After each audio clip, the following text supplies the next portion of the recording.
Hello students, मैं Sandeep Singh welcome करता हूं आपका मैग्नेट ब्रेन्स हिंदी में, जहां पर मिलता है आपको complete school education free of cost. जैसा कि हम मिला करते हैं हमारे फिजिक्स सब्जेक्ट के साथ, और हम डिस्कस कर रहे हैं इन दिनों माइंड मैप्स की। माइंड मैप क्या होता है भाई?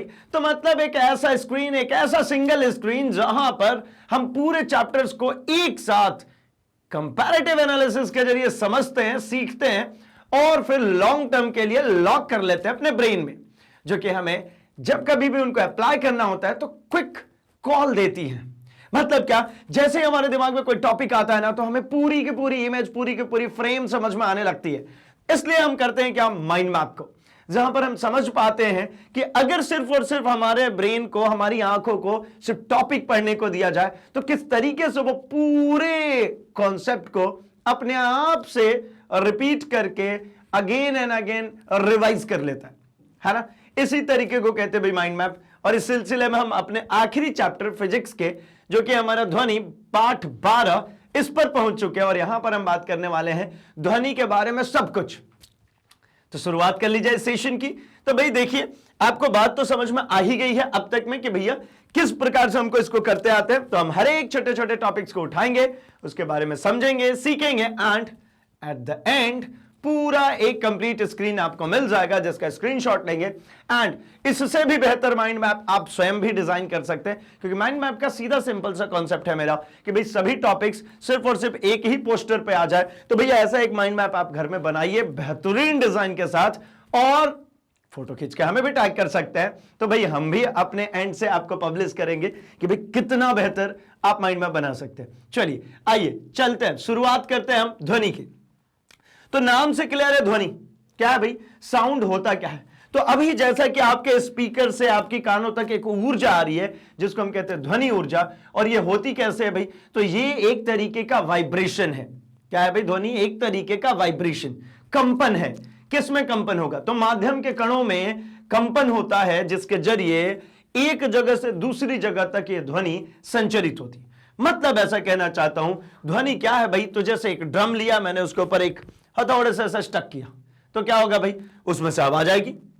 और वो आवाज क्यों आती है? क्योंकि हमने जब मारा तो फिर वो ड्रम के सतह में ऐसा कंपन हुआ, वाइब्रेशंस हुए।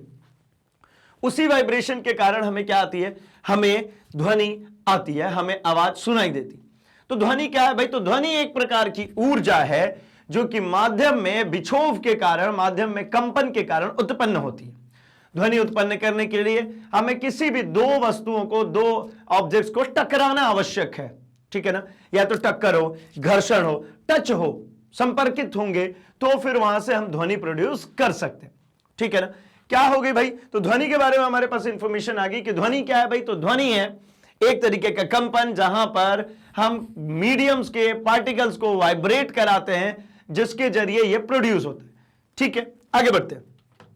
तो इसके कुछ कुछ बातें, सबसे पहले हम बात कर रहे हैं ध्वनि के उत्पाद की।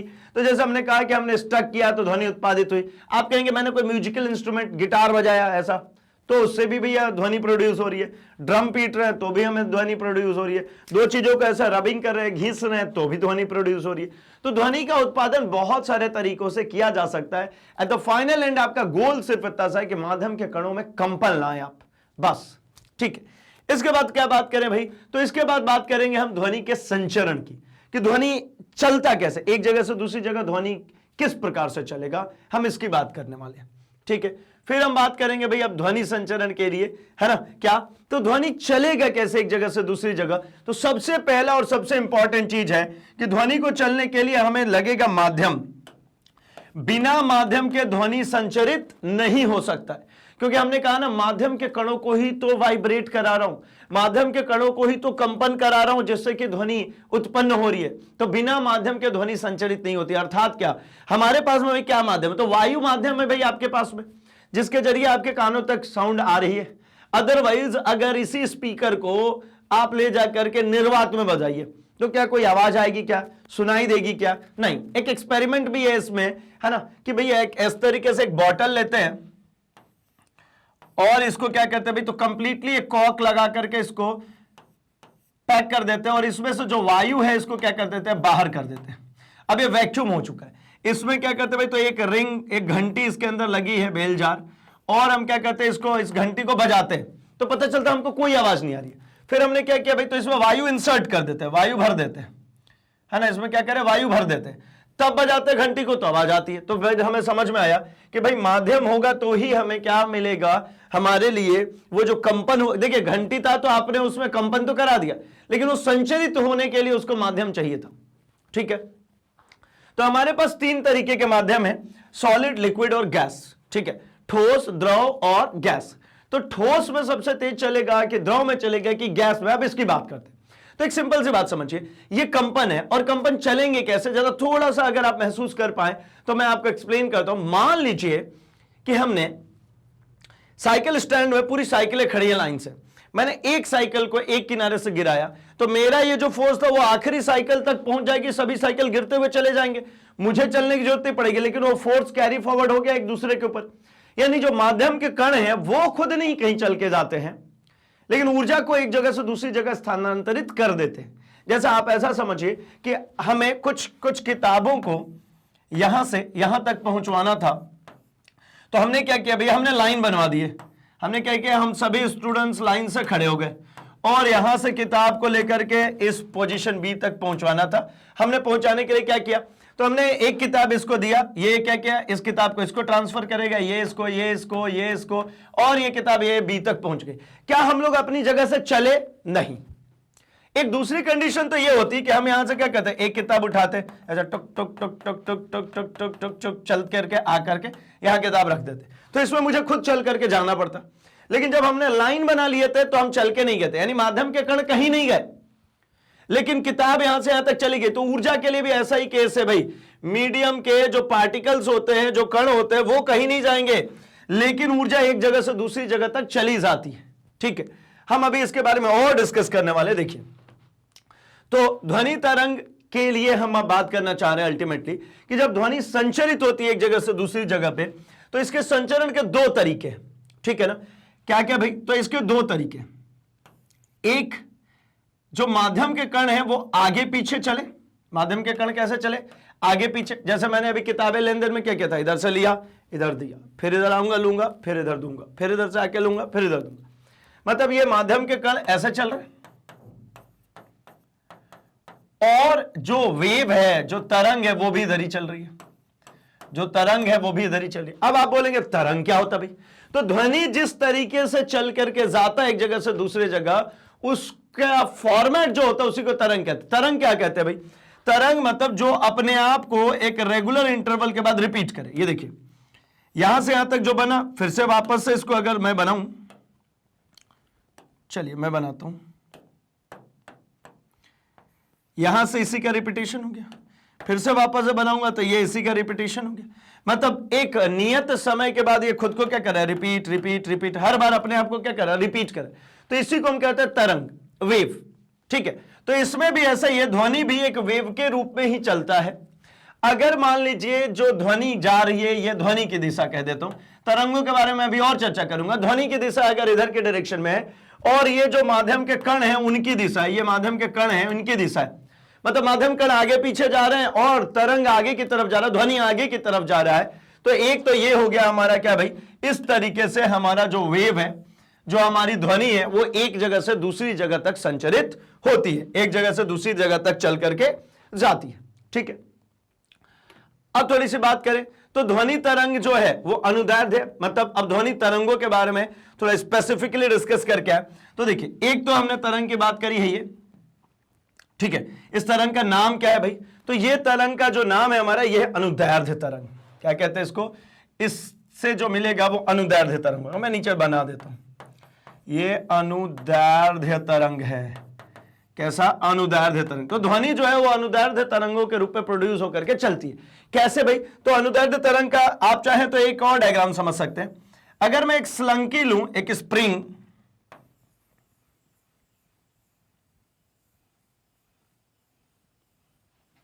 कुछ इस तरीके से, ये देखिए ना, यहां पे ये स्प्रिंग के जो कण है ये पास पास है, फिर यहां पे कैसे हो गए भाई, यहां पे दूर दूर हो गए, फिर यहां पे कैसे हो गए, फिर पास पास हो गए, फिर दूर दूर, ऐसे चलते जाते। तो ये इसको क्या कहते हैं भाई, इसको कहते हैं कंप्रेशन, और इसको कहते हैं हम रेररफेक्शन। क्या कहते हैं भाई? रेररफेक्शन।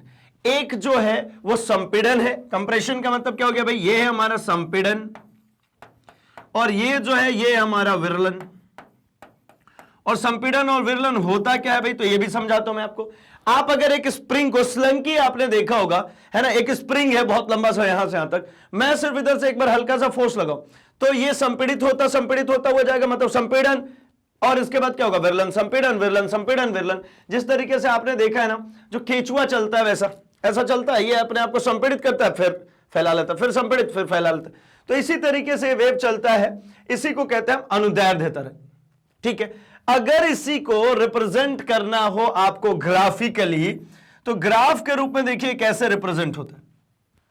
ये जो कंप्रेशन है, कंप्रेशन के लिए ऐसा बनता है, ये कंप्रेशन, ये विरलन, ये कंप्रेशन, ये विरलन। मतलब ये कंप्रेशन के लिए, रेररफेक्शन के लिए, कंप्रेशन के लिए, रेररफेक्शन। कंप्रेशन मतलब संपीड़न के लिए है, और ये विरलन के लिए, संपीड़न, ये विरलन। अभी मैंने आपको वेव में ऐसा ही तो बताया था ना कि वेव कुछ इसी प्रकार से चलती है भाई, है ना, ऐसा जिगजैग जिगजैग चलती जाती है। अब इसके बारे में थोड़ी सी और डिस्कशन करूं तो अगर चाहें तो आप इसका स्क्रीनशॉट इतने का रख सकते हैं। वैसे खैर ये चैप्टर को तो हमने बहुत ही अच्छे से समझा हुआ है, कंप्लीट एनालिसिस करी हुई है। अभी तो हम एक कंपैरेटिव एनालिसिस कर रहे हैं सिर्फ और सिर्फ। तो क्या हो रहा है भाई? ये कंप्रेशन रेररफेक्शन के जरिए चल रही है अनुदैर्ध्य तरंग, लेकिन अगर जो ये तरंग है इसको कहते हैं अनुप्रस्थ तरंग। क्या कहते हैं? अनुप्रस्थ तरंग। चलिए ये क्या हो गया भाई? एक इसको कहते हैं हम transversal wave, transverse wave. Transverse का मतलब क्या भाई? ट्रांस मतलब बदलना, ये देखिए बदल रही है हर बार, पॉजिटिव नेगेटिव, पॉजिटिव नेगेटिव। और इसको कहते हैं लॉन्गिट्यूडनल वेव, है ना, लॉन्गिट्यूडनल वेव। ये लॉन्गिट्यूडनल वेव है। क्या होता है इसमें? Compression rarefaction, compression rarefaction. ठीक है, अब दोनों तरंगों में कुछ बातें समझने की है। यहां पे अगर आप बात करते हैं किसमें भाई? अनुदैर्ध्य तरंग में, तो यहां पे माध्यम के कण और तरंग मतलब ध्वनि संचरण की दिशा। ठीक है, मैं यहां अलग से लिख देता हूं क्योंकि यही दो इंपॉर्टेंट बातें हैं। अगर मैं बात करता हूं किसमें? अनुदैर्ध्य में, तो अनुदैर्ध्य में अभी हमने क्या निकाला फाइनली? तो हमने ये निकाला माध्यम के कण तथा तरंग, इन दोनों की संचरण की दिशा जो है ये समांतर होती है। ये देखिए ये तरंग आगे पीछे चल रहे हैं और ध्वनि इधर की दिशा में चल रही है। जबकि अगर आप इस यहां पे बात करेंगे दूसरे केस में, अगर आप बात करना चाहेंगे तो देखिए हम दूसरे केस में बात करें किसकी भाई? तो अनुप्रस्थ की।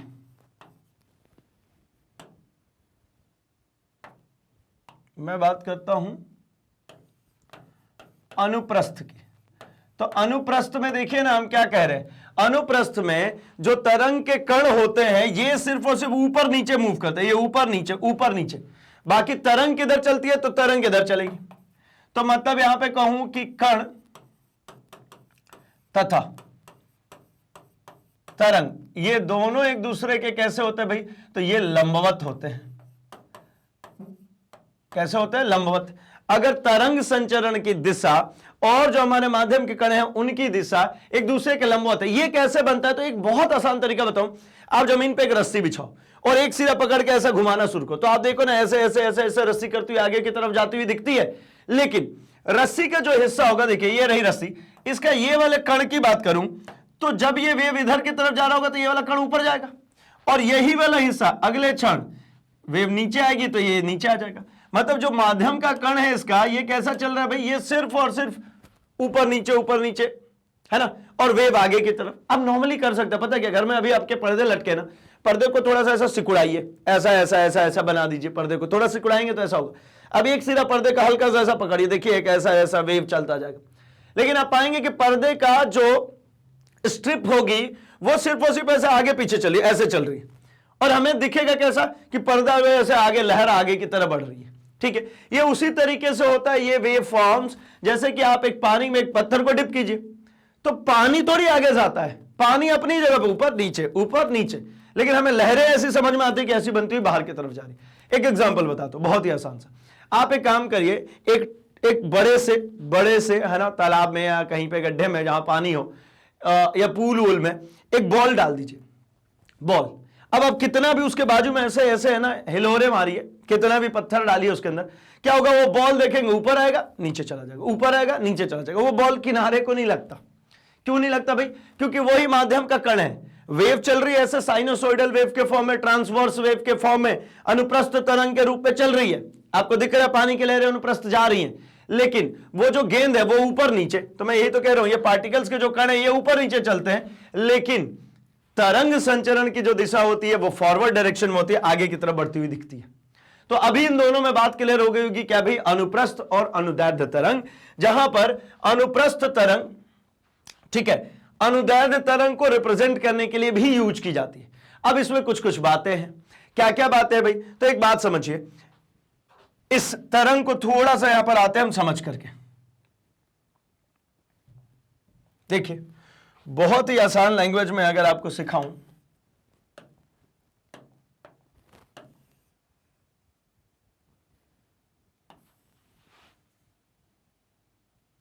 देखिए ये जो तरंग यहां से चल करके गया है, ये कैसा चल रहा है और क्या बनाना चाह रहा है।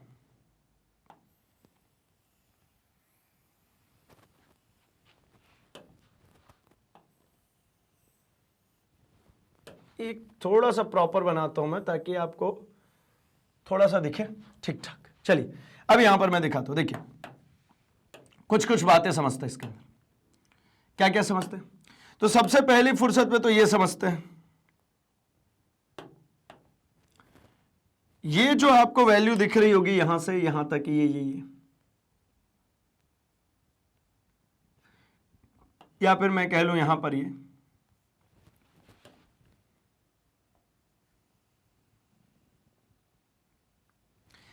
इसको कहते हैं हम भैया एम्पलीट्यूड। इसको क्या कहते हैं? इसको ए लिख देता हूं। इसको क्या कहते हैं हम? एम्पलीट्यूड।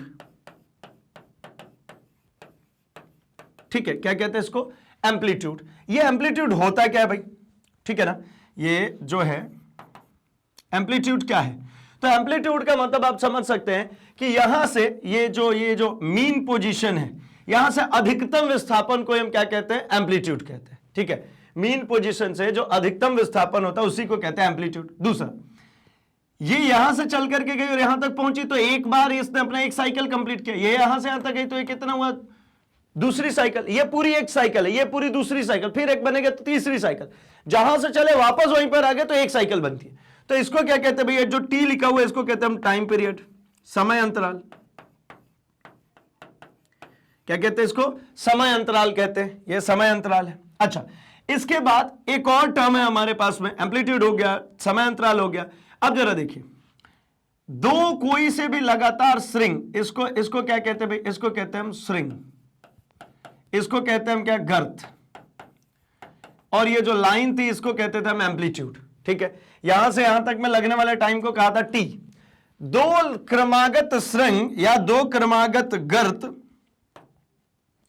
क्या बोल रहा हूं? दो क्रमागत स्ट्रिंग या दो क्रमागत गर्त। ये दो क्रमागत क्या हो गया? स्ट्रिंग हो गया, या फिर मैं कह लूं दो क्रमागत गर्त।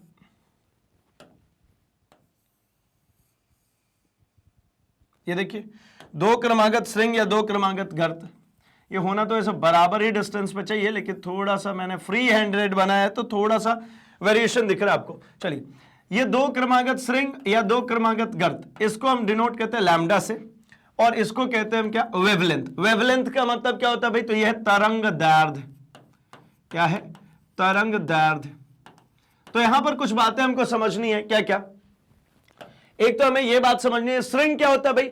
तो ये सबसे अधिकतम बिंदु, इस मध्य, ये जो है ये मीन पोजीशन है। ठीक है ना, इस मीन पोजीशन से अधिकतम विस्थापन जो होता है उसको एम्पलीट्यूड कहते हैं, और ये सबसे ऊपर वाली जो चोटी है इसी को कहते हैं हम स्ट्रिंग, और इसको क्या कहते हैं? सबसे नीचे वाली चोटी को कहते हैं गर्त। अच्छा, एक साइकिल यहां से यहां तक जो बना इसी को हम जितना समय लेगा उसको टाइम पीरियड कहते हैं। तो यहां पर टाइम पीरियड और एक होती है फ्रीक्वेंसी। फ्रीक्वेंसी का मतलब आवृत्ति। यही यहां पे एक फॉर्मूला मिलना है मुझे, आवृत्ति इज इक्वल्स टू होता है क्या? तो आवृत्ति इक्वल्स टू होता है 1 में समय अंतराल। क्या होता है भाई? 1 में समय अंतराल। और ये होता क्या है? तो आवृत्ति फ्रीक्वेंसी को ऐसा न्यू से डिनोट करते हैं। वी जैसा होता है थोड़ा सा टेढ़ा, है ना, 1 में टी। इसकी इकाई जो होती है वो होती है प्रति सेकंड। क्या होती है? प्रति सेकंड। लेकिन इसकी एसआई मात्रक में पद्धति, सॉरी एसआई मात्रक है ना, एसआई पद्धति में मात्रक भाई ये होता है हर्ट्ज। एक साइंटिस्ट है हर्ट्ज, इन्होंने इसके बारे में इंफॉर्मेशन दी थी, इसीलिए उनके नाम पे रख दिया क्या होता है, हर्ट्ज। ठीक है, अच्छा तो यहां से एक फॉर्मूला और समझ में आता है क्या, तो टाइम पीरियड इक्वल्स टू, ऐसा भी तो लिख सकता हूं 1/फ्रीक्वेंसी, मतलब क्या भाई 1 में आवृत्ति, ये भी चलेगा। तो एक फॉर्मूला ये मिल गया, एक फॉर्मूला ये मिल गया, दो फॉर्मूले मिल गए। एक और फॉर्मूला है मेरे पास, और उसको कहते हैं क्या भैया, तो तरंग की चाल,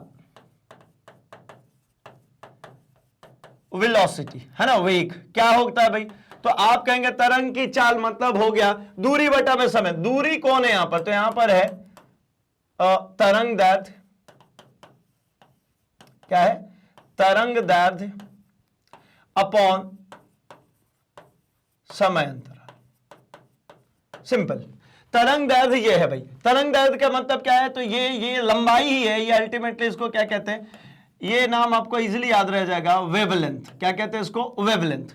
और इसकी इकाई जो होती है वो होती है भैया क्या, मीटर में, क्योंकि अल्टीमेटली क्या है, तो आप ध्यान से देखिए तो ये दूरी ही तो है, और ये बराबर होती है मेरी, मैं बोल रहा हूं कि थोड़ी सी ये वे वैसे तिरछी बनी है, तो बराबर ही होनी चाहिए, ठीक है ना। तो क्या दिख रहा है भाई, तरंग की चाल, तरंग दैर्घ्य बटा समय अंतराल। तो तरंग की चाल को वेलोसिटी v से लिखता हूं, कितना हो जाएगा भाई, तरंग दैर्घ्य का मतलब क्या है, लैम्डा, अपॉन में कितना लिखूं, तो t। एक और फॉर्मूला देखिए, ये एक आपको समझ में आ गया होगा, दूसरा फॉर्मूला देखिए, दूसरा फॉर्मूला मैं कहता हूं, चूंकि 1 में t को कहते हैं क्या, फ्रीक्वेंसी, ये ध्यान रखिएगा न्यू है, और वो v अलग से लिख रहा हूं मैं, साफ सुथरा दिख रहा होगा। तो यहां पे एक चीज नहीं लिख सकता हूं क्या, देखिए v equals to lambda into 1/t, क्या लिखेंगे आप इसको, तो फाइनल फॉर्मूला लिखता हूं, v इक्वल्स टू, ये हो गया 1/t का मतलब क्या हो गया, न्यू, 1/t का मतलब न्यू, फ्रीक्वेंसी है ना, न्यू लैम्डा, मतलब मैं यहां पे लिख देता हूं तरंग की चाल बराबर आवृत्ति इनटू तरंग दैर्घ्य। बस भैया इस चैप्टर के अंदर इतने ही फॉर्मूले, बात ही खत्म हो गई है ना। अब इसकी यूनिट क्या होगी भाई, तो यूनिट जो होती थी ये क्या है, मीटर पर सेकंड, इसकी इकाई क्या होगी, चाल है तो इसकी इकाई तो वही रहेगी, मीटर प्रति सेकंड। यूनिट में तो कोई दिक्कत नहीं है, मीटर प्रति सेकंड, ठीक।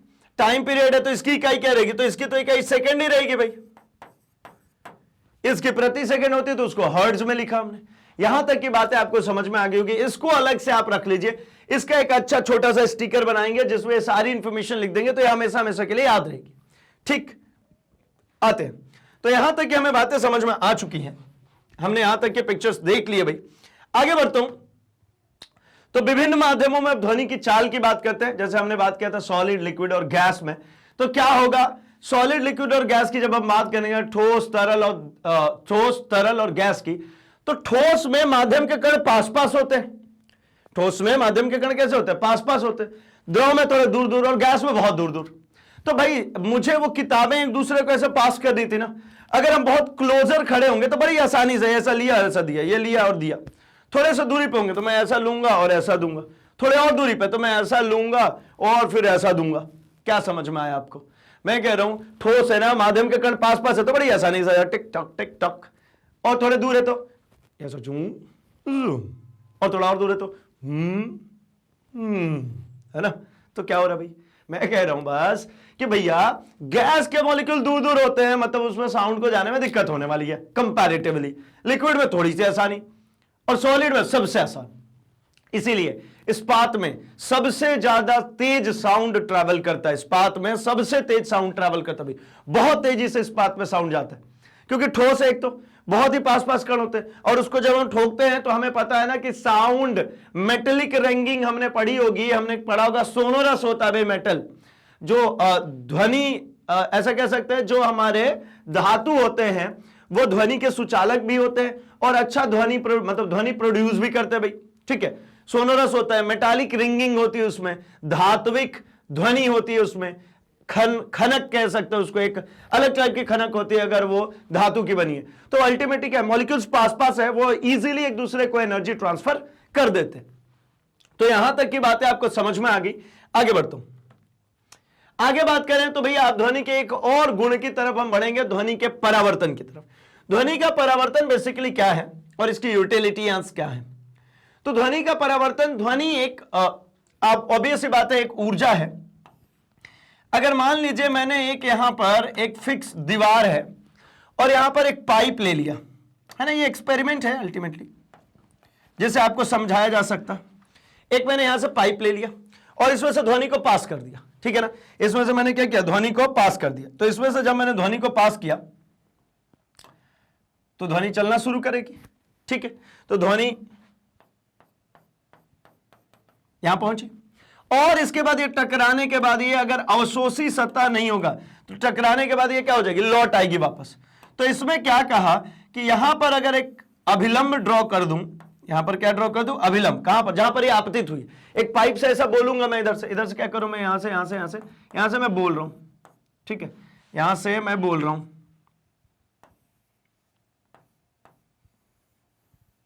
चलो यहां से मैं क्या कर रहा हूं, बोल रहा हूं, तो ध्वनि गई, टकराई और वापस चली गई।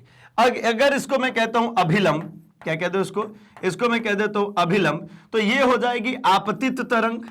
इसको क्या कहेंगे, आपतित तरंग, ठीक है। और ये टकराने के बाद जो जा रही है इसको क्या कहेंगे, तो इसको कहते हैं परावर्तित तरंग।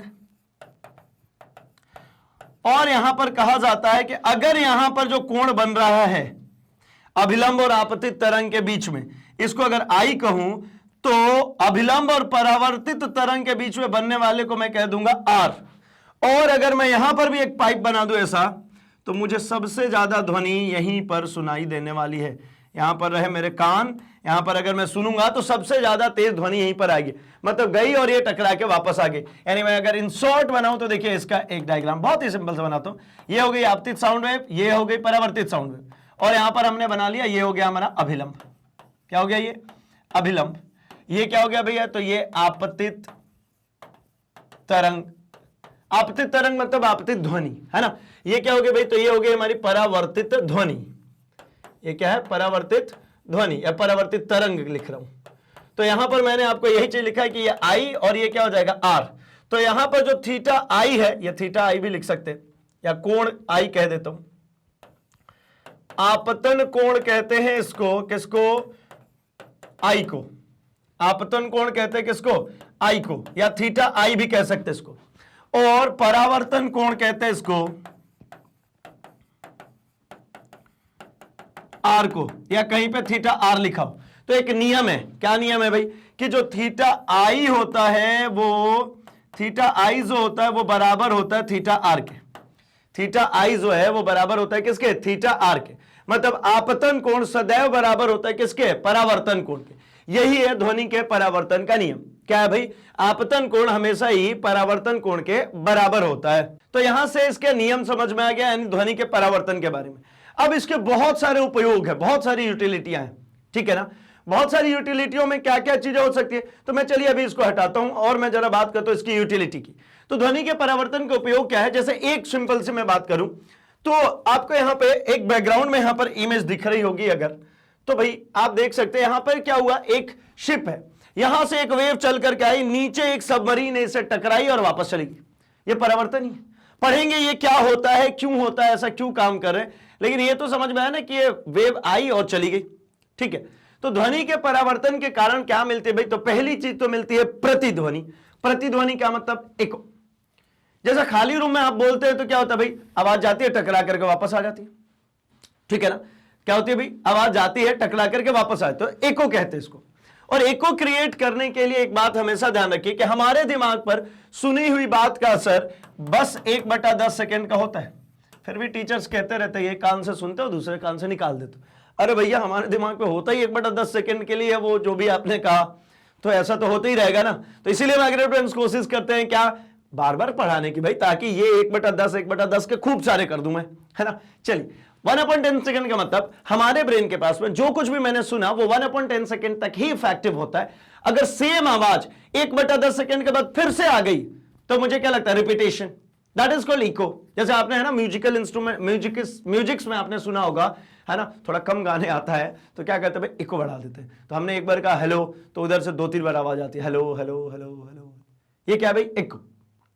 क्या है ये हमारी प्रतिध्वनि, ठीक है ना, टकरा करके वापस आना। समटाइम्स क्या होता है भाई, तो ये बहुत ज्यादा क्रिएटिव टाइप होता है। जैसे कहीं का पहाड़ी वाड़ी इलाका में एक बार चिल्लाते हैं तो कहते हैं ना पहाड़ भी बोलते हैं, तो हमने एक बार चिल्लाया है ना, जो भी है ना, ठीक है, तो उधर से भी सेम आवाज वापस रिपीट होकर के आती है। इसको कहते हैं क्या भाई, प्रतिध्वनि, है ना, इको, ठीक है। 1/10 सेकेंड होता है इसका टाइम, फाइन। इसके बाद आएगी तब, और इसके पहले आएगी तो हमें इको नहीं प्रोड्यूस होती है, वो सुनाई देगी, है ना। तो ये बात समझ में आ गई होगी। ये रहा प्रतिध्वनि। और क्या यूटिलिटी है भाई इसके, अगर परावर्तन की बात करूं तो देखिए, स्टेथोस्कोप जो डॉक्टर वो लगाते हैं ना कानों में आला, है ना, उसमें क्या होता है, देखिए एक ऐसा अरेंजमेंट होता है, आपने देखा होगा, और यहां से एक ऐसी पाइपलाइन गई होती है, फिर यहां पर जाकर के ऐसे 2 खंडों में बट जाती है, ठीक है। ड्राइंग थोड़ी सी अच्छी है मेरी, है ना, तो भैया हंसने की कोशिश नहीं करेंगे। चलिए, ऐसा कुछ पाना लग रहा है तो चलो ठीक है, कोई बात नहीं। मैं क्या बोलना चाह रहा हूं, मैं बस ये बोलता हूं कि इसको क्या कहते हैं डॉक्टर भाई, बोलते हैं यहां रख करके सांस लो जोर जोर से, है ना। तो फिर वो क्या सुनते हैं, तो वो सुनते हैं कि क्या जो सांस है, मतलब जो वायु है वो इजीली जा रही है, इनहेल और एक्सेल हो रही है या नहीं हो रही। अगर कुछ वाइब्रेशंस उसमें उनको महसूस होता है, कोई दिक्कत महसूस होती है, तो उसके हिसाब से बताते हैं भैया आपको क्या तकलीफ है क्या नहीं है। होता क्या है इसमें, चलती कैसे साउंड वेव, तो देखिए यहां से साउंड वेव कैसा भेजा जाता है, ये देखिए, ये परावर्तन परावर्तन परावर्तन परावर्तन परावर्तन परावर्तन होते होते यहां पहुंचती है। इसके बाद में एक हिस्सा यहां से परावर्तन होकर के इधर, और एक हिस्सा यहां से ऐसा परावर्तन होकर के ये इधर, एक कान पे इधर पहुंच जाता है और एक कान पे इधर, है ना। नहीं तो अपन सोचते डॉक्टर यार बढ़िया हेडफोन लगा के मजे कर रहे, भैया नहीं नहीं, हेडफोन नहीं है वो क्या करते हैं भाई, यहां से ये साउंड देखिए ना, ये हर बार ये क्या हो रही है, परावर्तित परावर्तित परावर्तित होकर के जा रही है। मतलब ये क्या है, प्रतिध्वनि का बहुल कह सकते हैं परावर्तन। बहुल परावर्तन मतलब बहुत बार यहां पे परावर्तन हुआ, है ना, मल्टीपल टाइम्स यहां पे परिवर्तन होने के बाद साउंड वेव पहुंच रही है, ठीक है। इसी तरीके से एक टॉपिक और है हमारे पास, अनुरणन। अनुरणन का मतलब क्या है भाई, तो आप ऐसा समझ लीजिए जैसे खाली कमरा होता है, उसमें मैं कुछ बोलता हूं तो ऐसा लगता है आवाज गूंज रही है। एको अलग हो गया भाई, गूंजना अलग बात है। गूंजने का मतलब क्या, खाली कमरे में आप बोलिए ऐसा लगता है कुछ बहुत ही ज्यादा नॉइजी सा हो रहा है, दैट इज कॉल्ड अनुरणन, है ना। मतलब क्या होता है भाई, आपके जो साउंड है आपने बोला वो बहुत उसी के अंदर, मतलब उसी मीडियम में बहुत देर तक बनी हुई है, ठीक है, दीवारों से टकरा, ऐसा होता है। देखिए एक साउंड ऐसी क्रिएट हुई, फिर धीरे धीरे धीरे धीरे ऐसी जाके खत्म होती। अब इसको खत्म होने में ये टाइम लग रहा है ना, अगर ये टाइम लैप्स ज्यादा रहेगा तो आपको बहुत देर तक ऐसे साउंड सुनाई, मतलब ऐसा कुछ गूंजने टाइप की आवाज बहुत देर तक बनी रहेगी कमरे में। तो इस चीज से बचने के लिए क्या करते हैं भाई, तो जैसे आपने देखा होगा अगर मल्टीप्लेक्सेस में जाएं, है ना, या फिर अगर हम जाते हैं कहां पे भाई, तो अपने स्कूल के ऑडिटोरियम की भी अगर हम बात कर लें तो ठीक है, तो उसमें दीवारों के ऊपर क्या करते हैं, मोटे मोटे गद्दे लगाए जाते हैं, या फिर थर्मोकोल की शीट को ऐसा होल कर करके लगा दिया जाता है, कंबल टाइप कुछ चीजें लगा दी जाती है। ये क्या है, ये ध्वनि अवशोषक है, ये अनुरणन होने से बचाते हैं। क्या होता है, जैसे मैंने कुछ बोला तो ये इन दीवारों के ऊपर वो साउंड जाएगी और जाकर के क्या हो जाएगी भाई, तो एब्जॉर्ब हो जाएगी। जैसे मैं अभी बोल रहा हूं और ये आप बहुत ही शांति सुकून भरे पल में सुन पा रहे हैं। मतलब मैं एक जो वर्ड बोल रहा हूं, दूसरा जो वर्ड बोल रहा हूं, उसको ऐसा कुछ नहीं कुछ गूंज रहा है, ऐसा बिल्कुल भी नहीं है। आप बिल्कुल क्लियर कट मेरी वॉइस को सुन पा रहे हैं। इसका कारण क्या है, क्योंकि मैं जहां पे बोल रहा हूं मेरे चारों तरफ दीवारों के ऊपर ऐसे मोटे मोटे गद्दे लगे हुए हैं जो कि क्या कर रहे हैं भाई, मेरे बोले गए ध्वनि को, ध्वनि ऊर्जा को अवशोषित कर ले रहे, वो वापस से बाउंस बैक नहीं करे, परावर्तित नहीं करे। अगर वो परावर्तित नहीं करेंगे तो अब ऐसी बात है, वहां अनुरणन होगा ही नहीं, ठीक है ना। तो ये है अनुरणन अल्टीमेटली, ठीक है। चलिए, तो अगर ऐसा नहीं करें, मान लीजिए एक हॉल हो उसके अंदर ऐसा नहीं करे तो कुछ सुनाई नहीं देगा, आवाजें उसी में गूंजती रहेंगी उसकी। इसी तरीके से हमने जो बात करी अभी ध्वनि के बहुल परावर्तन के प्रयोग की, जैसे हमने स्टेथोस्कोप में बात करी कि भैया उसमें बहुत बार साउंड क्या होता है भाई, रिपीट होकर जाता है। सिर्फ यही है क्या, और नहीं है क्या, तो और भी है। जैसे आपने देखा होगा ना ऐसे वाले माइक शादियों में आते हैं ना, एक आधे एक बार जोर से कस के बजाते हैं, ये ऐसा कुछ होता है ना, बड़ा डिजाइन से इसके ऊपर लिखा होता है, ठीक है, सरगम बैंड पार्टी, है ना। चलो क्या होता है भाई, यहां पे वो बहुत तेजी से फूंक मारता है, और यहां पे एक ऐसा हॉर्न जैसा बड़ा सा बना होता है, उसमें से खूब तेजी से एक बार भों सा आवाज आता है। क्या होता है, ये देखिए ये ऐसे परावर्तित हो करके साउंड वेव जो है यहां पहुंचती है और ये निकलती है। तो जब निकलती है तो ये बहुत बड़े हॉर्न के रूप में निकलती है, इसलिए आवाज बहुत तेज आता है। इस हॉर्न को मैं बनाता हूं, हॉर्न ऐसा होता है, देखिए इसको हॉर्न कहते हैं। अच्छा आपको पता है हम इसको हॉर्न कंप्लीट को कहना शुरू कर देते हैं, है ना। हमारे गांव साइड में भैया कुछ पार्टी फंक्शन हो तो ऐसे ही काम होता है ना। यहां पे एक स्पीकर लगा होता है, बेसिकली पीछे साइड में एक स्पीकर लगा, और इस स्पीकर से बहुत तेज साउंड नहीं निकलता। तो क्या करते हैं, इसको हॉर्न के जरिए इसको बढ़ाते हैं, एम्पलीफाई करते हैं। कैसे, देखिए ये ऐसा ऐसा ऐसा ऐसा, देखिए ये देखिएगा इसकी कितनी लार्ज रेंज हमने बना दी इसको निकलने की। ये बार बार रिपीटेशन करा के टकरा के इसको हॉर्न के रूप में किया, तो इससे जो साउंड आती है बहुत दूर तक जाती है ना। ऐसे जो हॉर्न्स लगे होते हैं उनकी साउंड बहुत दूर तक जाती है। सिर्फ ऐसा ही नहीं है ना, जब हम छोटे थे तब बड़ी शरारत करते थे, ऐसा नहीं यार, ऐसा ऐसा एक वो आइसक्रीम बेचने के लिए आते थे, तो वो क्या लेकर के आते थे भाई, वो एक भोंपू टाइप, डायग्राम बन नहीं पा रहा लेकिन ठीक है मैं बनाऊंगा तो सही। ऐसा कुछ रहता था, सिंगल टाइम ऐसा, है ना, ऐसा यहां पर एक ऐसा बबल जैसा बना होता था एयर का, ऐसा प्रेस करते थे तो इस वजह से खूब तेजी से पोंस आवाज आती थी। ठीक है, तो ये क्या करता था, ये काम क्या करता था, ये अल्टीमेटली यही है।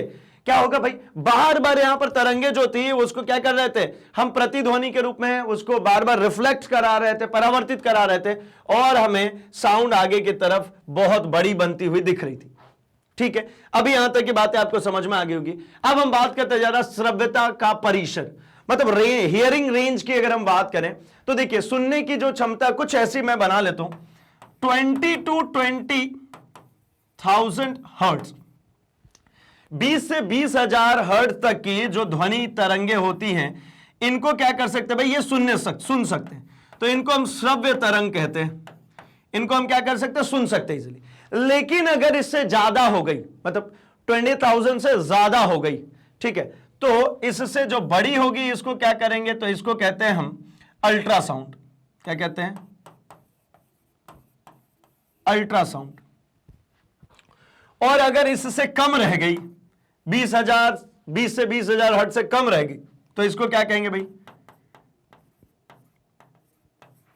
इंफ्रासाउंड।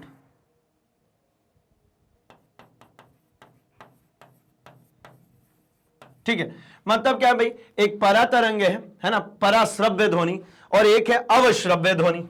ठीक है, क्या होती है भाई, तो श्रव्य तरंग मतलब 20 से 20 हर्ट्ज, अल्ट्रासाउंड का मतलब क्या होता है, इससे ज्यादा। ठीक है, हमारे कानों की हियरिंग रेंज है, मिनिमम 20 हर्ट्ज की आवाज सुन सकते हैं और मैक्सिमम 20,000, उससे ऊपर की नहीं सुन सकते और उससे कम की भी नहीं सुन सकते। लेकिन सिर्फ ऐसा नहीं है, कुछ ऐसे एनिमल्स है जो इससे कम की भी सुन लेते हैं। ठीक है ना, जैसे हम बात करें गेंडे की, तो वो बहुत कम साउंड को सुन सकता है भाई। कुत्ते की अगर बात करते हैं, वो भी कंपैरेटिवली हमसे कम साउंड भी सुन लेता है। ठीक है, मतलब इंफ्रासाउंड को वो सुन सकते हैं। इसी तरीके से अल्ट्रासाउंड होती है। अल्ट्रासाउंड का क्या मतलब, तो भाई आपने मेडिकल में तो खूब सुने होंगे, है ना, कि डॉक्टर्स ने अल्ट्रासाउंड कराने का बोला है। क्या करते भाई अल्ट्रासाउंड में, तो एक ऐसी वेव है ना जो कि 20,000 हर्ट्ज से ज्यादा की फ्रीक्वेंसी होगी। ज्यादा फ्रीक्वेंसी का मतलब क्या होता है भाई, देखिए ये हो गई, ये कम फ्रीक्वेंसी होगी। अगर इसी में मैं बनाऊं एक ज्यादा फ्रीक्वेंसी, तो ये देखिए ये हो गई ज्यादा फ्रीक्वेंसी, ये क्या हो गई, ये हो गई ज्यादा फ्रीक्वेंसी। ठीक है, मतलब जो जल्दी रिपीट कर रहा है। ठीक है, तो क्या हो गया भाई, इसको ज्यादा फ्रीक्वेंसी की अगर हमने भेजना शुरू कर दी, मतलब हमने अल्ट्रासाउंड भेजना शुरू किया, तो अल्ट्रासाउंड क्या करता है, जो भी ऑब्स्टिकल उसके रास्ते में आएंगे वहां से वो रिफ्लेक्ट बैक हो जाता है, परावर्तित हो जाता है, और उसी परावर्तन को डिटेक्ट करके स्क्रीन पर एक इमेज बनाते हैं, जिससे डॉक्टर समझ पाते हैं कि भैया किस तरीके की समस्या आ गई। चलिए एक बहुत अच्छा सा एग्जांपल मैं बताता हूं। जैसे मान लीजिए लोहे का मैंने एक इतना बड़ा सा गुटका बनाया, है ना, जहां लोहा का उत्पादन हो रहा है वहां इतना बड़ा सा गुटका बना। अब मान लीजिए गलती से इस लोहे के गुटके के अंदर पूरा सॉलिड है भाई, मैं जब बना रहा था तब गलती से कहीं पे एयर बबल आ गया, या कोई खाली जगह, खाली ब्लैंक जगह रह गई। यहां पे एक छोटी सी ब्लैंक जगह रह गई, देखिए यहां क्या रह गई, इतनी दूरी में, सॉरी, इतनी दूरी में ब्लैंक जगह, खाली जगह रह गई इतनी सी, बाकी पूरा लोहा भरा हुआ है। अब इसको पता करना है कैसे कि भैया ये कहां खाली जगह है, क्या कोई खाली जगह आई भी है या नहीं आई है, तो कैसे पता करेंगे, तो बहुत आसान है।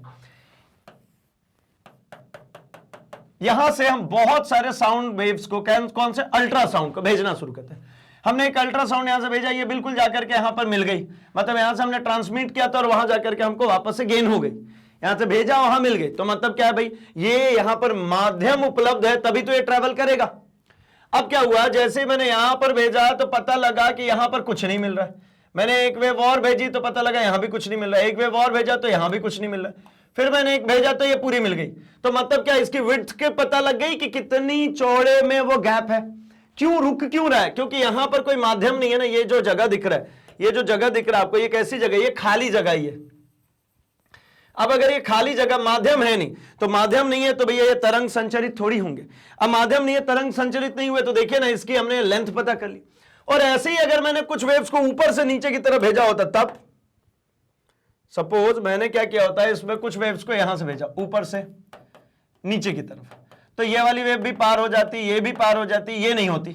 एक और वेव भेजा, नहीं हुई, तो यहां पर नहीं हुई, तो मतलब क्या, इससे इसकी चौड़ाई पता लगी, मतलब इसकी लंबाई और चौड़ाई पूरी पता की जा सकती है बाहर से ही, उस ब्लॉक के अंदर कहां पर एयर गैप है। एयर गैप होगा मतलब वहां से साउंड वेव ट्रैवल नहीं करेगी, मीडियम ही नहीं है तो कैसे ट्रैवल करेगी, सीधी बात, जहां माध्यम नहीं है वहां पे साउंड वेव ट्रैवल नहीं करेगी। तो इससे बात समझ में आ जाती है क्या भाई, तो इसका यूज किसका, अल्ट्रासाउंड का। ठीक है, तो ये पिक्चर क्लियर हो गई अगर आपको, श्रव्यता का परिसर एंड इसके साथ में दो और रेंजेस की हमने बात करी। तो हम जरा बात करते हैं पराध्वनियों के अनुप्रयोग की, जो हमने दो आपको बताया मैंने, एक मैंने क्या बताया भाई, पराध्वनि, ठीक है ना, और एक अवश्रव्य। अवश्रव्य मतलब कौन सी, तो एक बार मैं हिंदी भी लिख ही देता हूं, है ना। अवश्रव्य मतलब इंफ्रा, है ना, ये है मेरी अवश्रव्य ध्वनि, और ये है पराध्वनि, अल्ट्रासाउंड। ठीक है, अल्ट्रासाउंड है ना, जैसे अल्ट्रावायलेट, पराबैंगनी कहते हैं किरणें, वैसे अल्ट्रासाउंड, तो मतलब पराध्वनि, ऐसे याद रख सकते हैं। अब क्या बोलना चाह रहा हूं मैं बस सिंपल से आपसे यही बोलना चाह रहा हूं कि भैया ये जो है ना, पराध्वनि, इसके प्रयोग की, तो पराध्वनि का दो प्रयोग तो मैंने अभी आपको समझा दिया, एक तो मेडिकल में यूज होती है, दूसरी मैंने आपको क्या समझाई भाई, तो मेडिकल के साथ साथ इसका प्रयोग कहां करते हैं, तो मेडिकल के साथ साथ इसका हमने यूज किया क्या, मेटल में डिटेक्ट करने के लिए कि कहां पर एयर गैप है, और क्या इसके यूसेस है, तो इसके और भी यूसेस है भाई, कौन सी यूसेस, तो इसके और यूसेस में आप देख सकते हैं, हम इसको यूज करते हैं एज अ सोनार, कैसा, सोनार के रूप में। सोनार क्या है भाई, तो ये है सोनार, देखिए सोनार, ये है भैया सोनार, ये एक शिप है, इस शिप में से क्या किया, तो एक साउंड वेव को यहां से अल्ट्रावायलेट बेसिकली, है ना, सॉरी अल्ट्रा साउंड, ठीक है, कौन सी, अल्ट्रासाउंड, अल्ट्रासाउंड हमने यहां पे क्या किया, भेजा, तो ये साउंड एक तरीके से यहां से ऐसा ट्रेवल होता हुआ आया और इस सबमरीन से टकराएगा, टकराने के बाद में वापस भी चला जाएगा परावर्तित होकर के। तो इस संदर्भ में हम क्या कैलकुलेशन बनाते हैं, देखिए हम ऐसा कहते हैं कि यहां पे ये शिप से एक वेव आई, यहां पे कुछ ऑब्स्टेकल था, ऑब्जेक्ट था, इसे टकराई और वापस चली गई, ठीक है, तो ये आपतित हुई और परावर्तित हुई। यहां पर अगर मुझे साउंड की ये चाल, चूंकि हमने ही भेजा है तो इसका वेग मुझे पता होगा, तरंग की चाल हमको पता होगी, ठीक। अब क्या काम करूं, मैं समय नोट कर लेता हूं कि कितनी देर लगा जाने में और आने में। तो जाने और आने में जो इसने दूरी तय की है, वो जो डिस्प्लेसमेंट, ये गया भी और वापस भी है, तो समय जाकर आने में, तो जाकर के आने में जो समय लगा उसको टी कह लीजिए, ठीक है। तो मैं कहता हूं दूरी कैसे लिखेंगे, तो आपको पता है ना ये फॉर्मूला, चाल बराबर होता है भैया दूरी बटा में समय, तो दूरी बराबर चाल गुणे समय, तो दूरी बराबर क्या हो गया, चाल गुणे समय। अब एक बात देखिए, चाल गुणे समय आपने लिख तो लिया, लेकिन दूरी यहां पर 2d है, ये दूरी कितनी है, 2d, 2 टाइम्स ऑफ d, ठीक है, कितनी है, 2d, दूरी जो है यहां पर 2d है। 2d क्यों कह रहा हूं, क्योंकि गया भी है और वापस भी है, तो 2d इक्वल्स टू चाल कितना, तो मैं कहता हूं इसको v, समय कितना लगा t, तो d कितना मिलेगा, तो vt अपॉन में 2, ठीक है। या फिर आप डायरेक्टली लिख लीजिए कि जा करके आने में लगा समय t है, तो सिर्फ और सिर्फ जाने में लगा समय कितना होगा, t/2, तो बात तो बराबर ही रहेगी ना। डिस्टेंस कैसे निकालता है, vt अपॉन 2, तो इससे क्या फायदा हुआ, इससे देखिए बहुत कुछ का फायदा हो गया, हम इसके जरिए शिप के नीचे कितनी गहराई तक पानी है इसका पता लगा सकते हैं। भाई नीचे बर्फ है, रेत है, कोई जंगली, मतलब जंगली तो हो ही नहीं सकता, जलीय जीव है ना, उसका पता लगा सकते हैं। कोई सबमरीन है क्या, इसका पता लगा सकते हैं। सिर्फ नीचे ही नहीं, आगे की तरफ भी इस वेव्स को भेज करके पता लगा सकते हैं कि आगे तो कोई ऑब्स्टिकल नहीं आ रहा है। क्योंकि भाई अगर मान लीजिए समुद्र में चल रही है शिप, तो रोड पे तो हमको गड्ढे दिखते हैं, इसमें तो कुछ नहीं दिखेगा। पता चला ये शिप की जो नीचे का हिस्सा है वो जाके किसी चीज से टकरा गया, तो हमेशा इनको डेप्थ का पता लगाना पड़ेगा, है ना। रडार में इसको यूटिलाइज करेंगे तो कोई ऑब्जेक्ट अगर वहां से गुजरेगा तो वो हमें पता लग जाएगा। तो ये है अल्टीमेटली क्या, सोनार का काम। तो इसको सोनार क्यों कहते हैं? अब भाई जो हिंदी में लिखते हैं ना, इसी को हिंदी में लिख देते हैं। अल्टीमेटली इसका मतलब है S for sound, S O मतलब ये साउंड, एन से navigation and arranging. Sound, navigation and arranging, इसका क्या मतलब हुआ भाई? तो साउंड वेव को भेज करके हम नेविगेट भी कर सकते हैं, मतलब दिशाओं का पता लगा सकते हैं। एंड इसके साथ साथ दिशा मतलब क्या भाई, कि किस दिशा में क्या ऑब्जेक्ट आ रहा है, और उसके साथ में रेंजिंग मतलब उसकी दूरी को भी हम क्या कर सकते हैं, माप सकते हैं। इवन अभी तो ये थोड़ा सा और एडवांस्ड हो चुका है, और इसके जरिए हम ये भी पता लगाते हैं कि नीचे साइड में जो आ रहा है, मतलब जैसे टकरा के आ रहा है साउंड, इसकी क्वालिटी में अंतर आएगा। जो ये वेव यहां से गई है, इसकी क्वालिटी में जो अंतर आएगा, उस क्वालिटी से पता कर लेते हैं कि नीचे जिससे टकरा के आ रहा है वो कोई अवशोषी माध्यम था, मेटल था, नॉन मेटल था, कोई जलीय जीव था। ये सब कुछ इसके बारे में पता लग जाता है इसकी वेरिएशंस के चलते। ठीक है, तो ये हो गया भाई हमारा क्या, ये हो गया हमारा सोनार। अब जरा हम कुछ बात करते हैं किसकी, तो साउंड की, ध्वनि की कुछ स्पेसिफिक प्रॉपर्टीज है। साउंड की क्या भाई, कुछ स्पेसिफिक प्रॉपर्टी। स्पेसिफिक प्रॉपर्टी का मतलब क्या, ध्वनि जो है वो किस तरीके का होता है ना, कौन कौन सी ऐसी क्वालिटीज उसके अंदर में देखनी होती है। तो ध्वनि के लिए देखिए, एक तो वेव के लिए मैंने आपको सिखा दिया कि भैया एम्पलीट्यूड देखना है हमको, तरंग दर देखना है हमको, टाइम पीरियड देखना है हमको, है ना। उसी तरीके से ध्वनि में देखी जाती है क्या भाई, तो पिच। ठीक है, पिच क्या होती है भाई, तो पिच का मतलब सिंपल सा होता है कि दो अलग अलग साउंड वेव्स के बीच में आप उनको डिस्टिंग्विश कर सके, अलग अलग अंतर प्राप्त कर सके। दो अलग अलग फ्रीक्वेंसीज के बीच में आप अंतर प्राप्त कर सकते हैं, मतलब ये पिच है। जैसे एक बात समझिए, एक मेल वॉइस आ रही है और एक फीमेल वॉइस आ रही है। तो अगर आपको मेल वॉइस आ रही है तो वो कुछ ऐसी आएगी, लेकिन फीमेल वॉइस आपको पता है कंपैरेटिवली मेन से पतली आवाज होती है, तो वो उसकी फ्रीक्वेंसी थोड़ी सी ज्यादा आएगी। इन दोनों के बीच में एक साथ ही हमारे कान को एक मेल और एक फीमेल दोनों वॉइस आ रही है, तो हम दोनों को डिस्टिंग्विश तो कर पाते हैं ना, अंतर कर पाते हैं ना। मान लीजिए एक मेल और फीमेल दोनों ही सिंगर्स गा रहे हैं, तो इन दोनों के बीच हम डिफरेंशिएट तो कर ही लेते हैं ना। ठीक है, इसको कहते हैं भैया क्या, पिच। अब इसी तरीके से बात करते हैं नोट की। नोट का मतलब क्या होता है, टोन बेसिकली अगर मैं कहूं तो टोन की सबसे पहले मैं बात करता हूं। टोन का मतलब क्या होता है, सिंगल टाइप का जो वॉइस होता है उसको टोन कहते हैं। जैसे आपने देखा है ना, जब फोन थोड़े से पुराने टाइम की बात करें तो रिंगटोन लगा करते थे। रिंगटोन का मतलब क्या है, बजेगा तो लेकिन एक ही तरीके से, अगर वो T T T T T T करते बज रहा तो उसी तरीके से बजेगा, है ना, उसमें वेरिएशन नहीं आएंगे, तो उसको कहते हैं टोन। इसी तरीके से एक और टर्म आता है हमारे पास में, क्या, टिम्बा। ठीक है, क्वालिटी ऑफ साउंड को बताता है कि गुणता, है ना, ध्वनि की गुणता की बात करता हूं।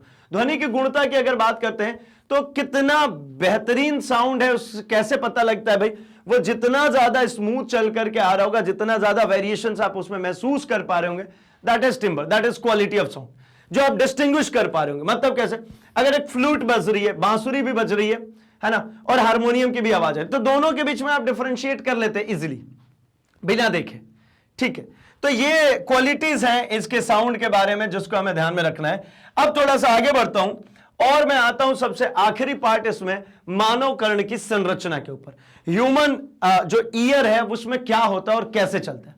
तो भैया जैसे हमारे मुंह जो हैं ये साउंड प्रोड्यूसर हैं, तो हमारे कान जो है ये साउंड के रिसीवर है। हम क्या करते हैं भाई, हम अपने जिभ से, अपने टंग के माध्यम से, अपने लिप्स के जरिए अंदर से एयर को बाहर निकाल रहे होते हैं और कुछ वेरिएशन ला देते हैं, जिसकी वजह से एक पर्टिकुलर टाइप की ध्वनि उत्पन्न करते हैं, और वो ही ध्वनि हमारे कान सुनते हैं। तो भैया उसको डिकोड कर लेते हैं। जैसे मैंने कहा क्या, के, तो के लिए मैंने एक स्पेशल टाइप की साउंड निकाली, और आपके दिमाग को पहले से पता है कि ऐसी ध्वनि आएगी तो मतलब ये के है, इसका कुछ मतलब होता है। ठीक, तो क्या कहते हैं कान में क्या है, तो कान में देखिए, कान का ऐसा स्ट्रक्चर एक बाहर साइड में यहां पर लगा होता है, इसको कहते हैं पिन्ना। ये जो है ये हिस्सा, ये क्या है, ये पिन्ना। पिन्ना का क्या काम होता है भाई, जो भी ये जो बाकी का ये जो हिस्सा है ना, ये सब पता है ये रिफ्लेक्टर है। ध्वनि कितनी भी बड़ी कहीं से भी आ रही है, इन सभी को ऐसा केंद्रित करते हैं कि ये सब कुछ कहां चला जाए, तो ये सब कुछ आ जाए ईयर ड्रम में। ये क्या है भाई, हमारा ईयर ड्रम है ना, एक ड्रम, एक पाइप है बेसिकली। ये सब परावर्तक है, मतलब ध्वनि इधर से भी आ रही होगी तो परावर्तित होकर यहां जाए, यहीं से भी आ रही है तो परावर्तित होकर के आए, यहां से भी आ रही है तो आए परावर्तन होकर के। और पिन्ना क्या करता है भाई, इस परावर्तन का मेन काम करता है। इस पे आके साउंड रिफ्लेक्ट होगी तो जाकर के इससे टकराते, ये है एक्चुअली पिन्ना, ठीक है ना। कान का एक छोटा वाला हिस्सा है ना, ये साउंड इधर से आकर के, ये देखिए ये साउंड अल्टीमेटली जो है ये आई और आकर के इससे टकरा करके फिर कान के अंदर चली जाती है, ठीक है। ये इस पिन्ना का काम, ठीक ठीक भाई, जो रिफ्लेक्टर का काम करेगा, ठीक है। इसको अगर ऐसा करते हैं तो ऐसा नहीं कि भाई ये ढक्कन है ना कान को बंद करने का, खैर ये क्या है भाई, ये रिफ्लेक्शंस के लिए। अब जैसे हाथी होता है, इसका जो देखा होगा कान बहुत बड़ा होता है, तो बहुत छोटी सिग्नल्स भी, बहुत छोटे वाइब्रेशन की साउंड भी आ रही होगी, है ना, वो अवश्रव्य को भी सुन सकता है, वो उसके कानों तक पहुंच जाता है और वो सुन लेता है पहले से, क्योंकि उसका जो रिफ्लेक्टर है वो बहुत बड़ा है। अब ये कहां पहुंच गया भाई, ईयर ड्रम के अंदर। अब एक साउंड वेव आई है और वो पहुंच गई है कहां, ईयर ड्रम में, ठीक है। अब यहां पर हमारे पास में तीन ऐसी, ठीक है, यहां पे ये जब आएगा यहां पे, तो ये पहुंचेगा एक लेयर पे जिसको हम क्या कहते हैं भाई, कान का पर्दा भी कहते हैं। ये क्या होगा, ये ऐसा जो वेरिएशन आएगा उसके अकॉर्डिंगली ये कान का जो पर्दा है वो ऐसे वाइब्रेट होगा। और यहां पर बनी होती है तीन हड्डियों का समूह है, और इसमें से जो बीच वाली हड्डी होती है सबसे छोटी हड्डी होती है हमारे शरीर की। क्या होता है यहां पे, तो यहां पे इससे एक हड्डी जुड़ी है ना। ये इससे क्या होती है भाई, ये जब वाइब्रेट होगा, ऐसा देखिए एक यहां पे हड्डी है और ये जब वाइब्रेट होगा तो ये हिलेगा, और ये क्या करता है भाई, तो ये यहां पे एक और दूसरी हड्डी से कनेक्टेड है, और ये फिर कनेक्टेड एक हथौड़ा से, ये हथौड़ा है। ये क्या होता है भाई, ये इसको हिला रहा है, ऊपर एक इसको हिलाएगा और एक ये जाकर के हड्डी हिलेगी कहां पे, तो यहां पर बनी होती है कोकिलिया। क्या बनी होती है, कोकिलिया। कोकिलिया का क्या काम है भाई, तो ये जब आकर के कोकिलिया पे जाकर के ड्रम ऐसा पीटेगा तो ये कोकिलिया करती है इस साउंड वेव को, मतलब ध्वनि तरंग को ये बदल देती है किसमें, विद्युत तरंग में,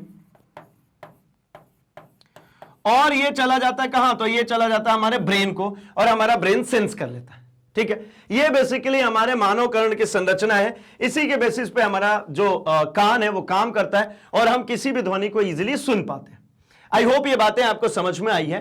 एंड एक और बात है भाई, इससे भी बेहतर आप माइंड मैप्स बना सकते हैं, बहुत बेहतर बना सकते हैं।